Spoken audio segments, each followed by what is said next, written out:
First of all, you not ABC, baby. I don't have to. But y'all got food stamps too. Y'all have that mean like y'all ain't using food. You ain't got it like you that. Ain't got it. Your stamps ain't what? My stamps ain't gone yet. No, don't play with me. I said we paying this stamp too. See, they paying the stamp too. You trying to embarrass me because I got stamp. No, I'm embarrassed you because you lied about your stamp. The stamp drops tomorrow though. Why she knew it? She didn't know. Yes, she did. Her spirit felt it. You embarrassing me. Don't do that. No. You embarrassing me. You got money for the onesie. I was gonna sell these. Oh my. Get your shit off. Open those. What are we gonna do? No, man. Stole from me before. You the one check out my food stamps every month. You live with me. We live with me. As I should. Yes, ma'am. You don't pay no bills. Yes, ma'am. And he big as hell. You know he use a lot of water. Big body, big back ass. Come on, bro. They trying to embarrass me. Don't make me show out of here. Dog. Oh my God. You a thief. You sweating this. I ain't sweat. You are sweating. Am I sweating, sir? Yeah, you big fat. Tell the truth, am I sweating? Yeah, my boy. That forehead a little glisten. And they got food stamps too, and they trying to laugh at me. We say that we ain't have no, we ain't embarrassed about you not ABC, baby. I don't have to. But y'all say, but y'all have that mean like y'all ain't using food stamps. You ain't got it like that. And the reality is, I'm really standing 10 toes down with them. Period. You don't even know that. I'm not getting in my car. Get my nephew. How I'm gonna get home? I don't give a damn how you get. I'm gonna hitchhike. You look like a hitchhiker. They got laughing. They get food stamps too. Saying they got food stamps too. They laughing at me. Wow. Listen. Choose wisely. Choose wisely. I understand it's hard out here for everybody, but you have to choose wisely because this guy has no respect in his own household. Did you know, fellas, like when you're with a woman, when you come home, I don't care what you do. I don't care if you're a janitor somewhere. When you come home, you're supposed to feel like a king. That's supposed to be your makeshift kingdom that you have.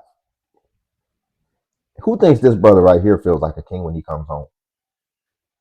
Let me say this as well. The woman or just a person that you choose, especially for fellas, that you choose to be with and that you choose to make certain permanent decisions with, especially having children, that's going to be the most important decision you make in your life. Especially when it comes to children. Here in the US, especially. That is going to be the most important decision that you make in your life. And if you make the wrong one, you're going to end up in a world of pain, and you're going to go through at least 2 decades where you're devoid of peace if you choose the wrong one. This brother is not going to get any peace for 20 years, at least, minimum. And that's the decision you make. So you have to choose very wisely. You have to be watching very keenly and intently so that you don't end up in this situation where you're getting disrespected every day. How are you supposed to come out here and truly make something of yourself and make an impact on the world when this is what you're getting told you ain't ish and you're a hitchhiker? And that's what's being ingrained in your subconscious all day long. Y'all, real quick before we get into the next clip, if you could like the video, I greatly appreciate it.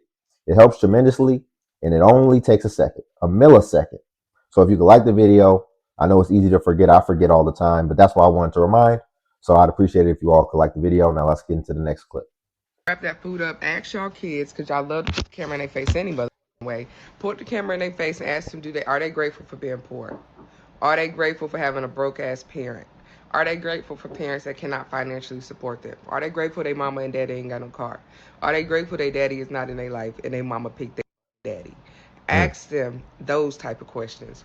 Ask them, are they grateful that they cannot do extracurricular activities? Ask them, are they grateful that they got to watch their siblings every day? Ask them, are they grateful that it ain't no money in their motherfucking house and y'all don't go nowhere? Ask them, are they grateful for that? Since they so grateful that they were born into poverty. And quite frankly, they probably know people that are not living that same way. And in their head, shit is going to click at some point that they don't have to be living like that. And I promise you, they are not going to turn to y'all and say, thank you so much for raising me in this lifestyle. My DMs is full of kids and teenagers right now being raised in poverty. And they're asking me for help of how to escape their house. It's absolutely sad. But like I said, since the kids are so happy and so grateful to be living how y'all got them living, Ask them that shit, okay? Ask them that, period. She may be onto something here. Now, I'll preface by saying that, first of all, I do feel like anyone can end up in poverty. So it's not necessarily shaming to end up in poverty. I'm not trying to shame if you end up in a circumstance, right? Anybody can end up in poverty. So that's number one.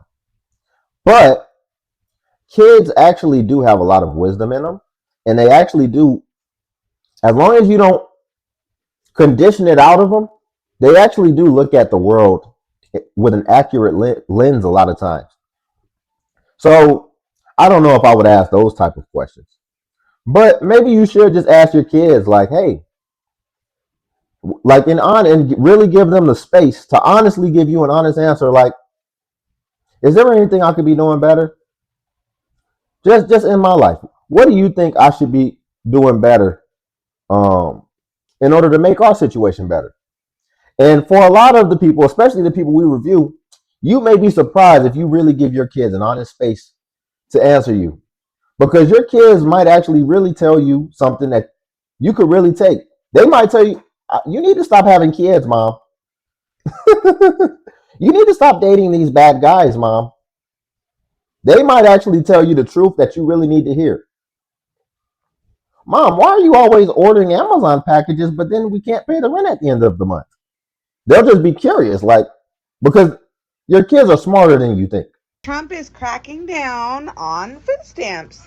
If you've been on food stamps, you're now going to have to do 15 hours a week of community service in order to continue to receive food stamps. Okay? 15 hours a week. Can you believe that?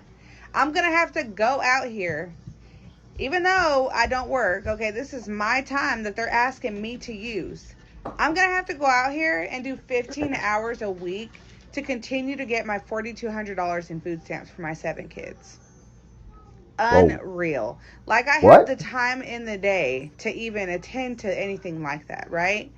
And then on top of that, I also heard that if your child is 7 years of age or older, you're not going to receive food stamps anymore. So what am I going to do about all of my kids that are over age 7?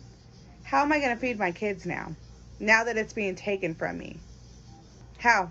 Make it make sense. So guess what I'm doing for the... Before we get into that second part here, it looks like she actually started doing the community service. We're going to get some insight into how that's going. But for one, I would say the trade-off for her is definitely worth it. You're getting on a higher end of the amounts that people receive for benefits. So it's definitely worth it for you. I think the rule is meant to de-incentivize people who just trying to get whatever they can get, because you're going to have to work anyway, so you might as well just go and really try to work and really try to make some money.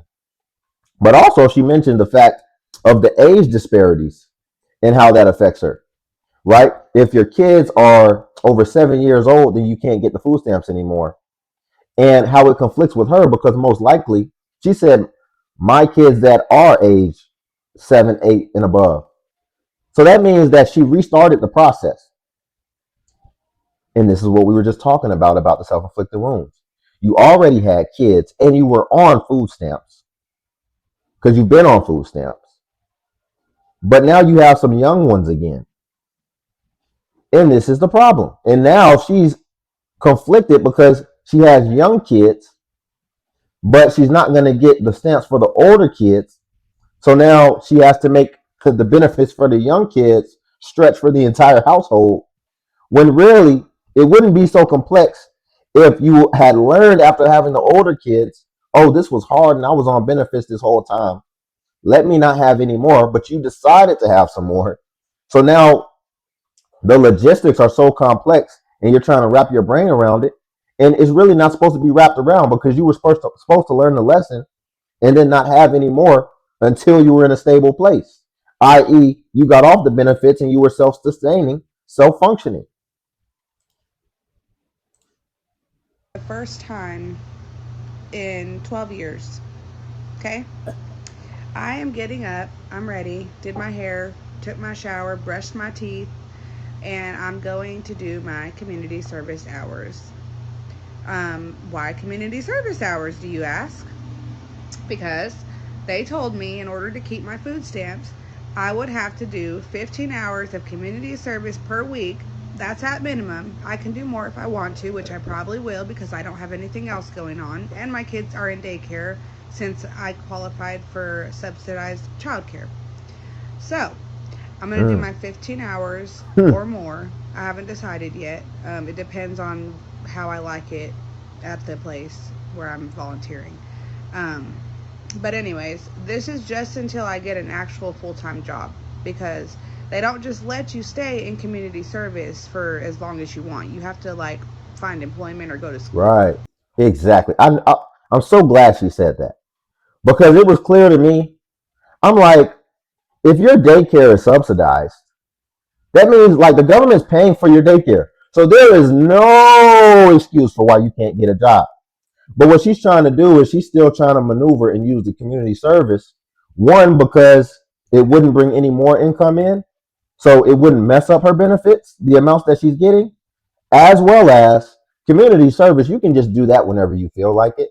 And you don't work for nobody. Nobody can tell you nothing. It's kind of like you just do whatever you want. So she didn't want to like really get to work and be committed to that. But the government apparently has accounted for that as well and said, no, you can't just do community service all day, especially if we got your kids in daycare. Apparently there is a limit and a cap to where you do need to get a job. Because I was thinking that I was like, so she just gets to do community service whenever for 15 hours, which is, if you extrapolate it to the whole week, it's only 2 hours a day. So I'm glad they accounted for that because I'm like, your kids are in daycare. Get a job. Work 40 hours a week at minimum. So I'm glad they accounted for that. Y'all, we're going to leave it there for today because, yeah, we'll leave it there for today. I ain't going to talk no more. If you could like the video, I greatly appreciate it. It helps tremendously, and it only takes a second. And also, YouTube has a new feature called Hype. And what Hype does is it helps the smaller content creators like myself. And basically, the more you hype, it'll actually push me the same way that it pushes the larger content creators and give me more visibility. So if you press the hype button, just like you press the like button, it'll show you my points. And then also Patreon's link below if you want to see self-improvement content. Until then, I'll catch you in the next video.